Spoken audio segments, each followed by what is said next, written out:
केंद्र सरकार ने नागरिकों और कारोबारियों के लिए जीवन आसान बनाने के लिए 2 मंत्रियों के समूह और 2 उच्च स्तरीय समितियों का गठन किया है।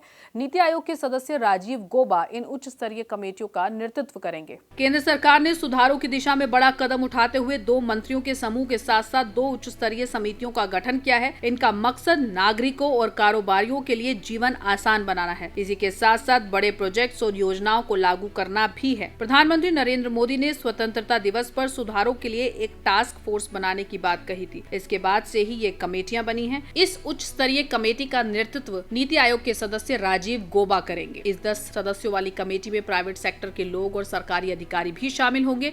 ये कमेटी देखेगी कि अभी के कानून, नियम और रेगुलेशन कितने सही हैं। ये भी देखेगी कि क्या वो आर्थिक गतिविधियों के लिए जरूरी हैं। कमेटी इन सब चीजों को आसान बनाने के लिए सुझाव देगी। हालांकि ये कमेटी वित्तीय सेक्टर से जुड़े मामलों को नहीं देखेगी। कैबिनेट सचिवालय द्वारा जारी अधिसूचना में कहा गया है कि अन्य मामलों में इन्हें हटाने पर विचार किया जा सकता है। ये प्रक्रिया सरकार की वर्तमान नीतियों के अनुरूप होनी चाहिए। कमेटी एमएसएमई, विदेशी व्यापार, बीआईएस और एफएसएसआई जैसे सर्टिफिकेशन एजेंसियों और कंपनी कानून के तहत नियमों पर खास ध्यान देगी। पर्यावरण से जुड़े कानूनों को भी देखा जाएगा। सरकार द्वारा गठित की गई कमेटी ये भी देखेगी कि कारोबारियों को टैक्स भरने में क्या क्या दिक्कतें आती हैं। कानून को अपराधों की श्रेणी से बाहर करने, सेल्फ सर्टिफिकेशन और थर्ड पार्टी इंस्पेक्शन जैसे विकल्पों पर भी विचार किया जाएगा। विकसित भारत के लक्ष्यों को पूरा करने के लिए बनी कमेटी में कई मंत्रालयों के सचिव और पवन गोयनका शामिल है। पवन गोयनका भारतीय राष्ट्रीय अंतरिक्ष संवर्धन और प्राधिकरण केंद्र के चेयरमैन है। ये कमेटी आत्मनिर्भर भारत के तहत संभावित क्षेत्रों और योजनाओं की पहचान करेगी। उम्मीद है कि ये दोनों कमेटियां आने वाले हफ्तों में सरकार को सुझाव देंगी। इससे सरकार आत्मनिर्भरता के प्रयास को और तेजी से आगे बढ़ा पाएगी।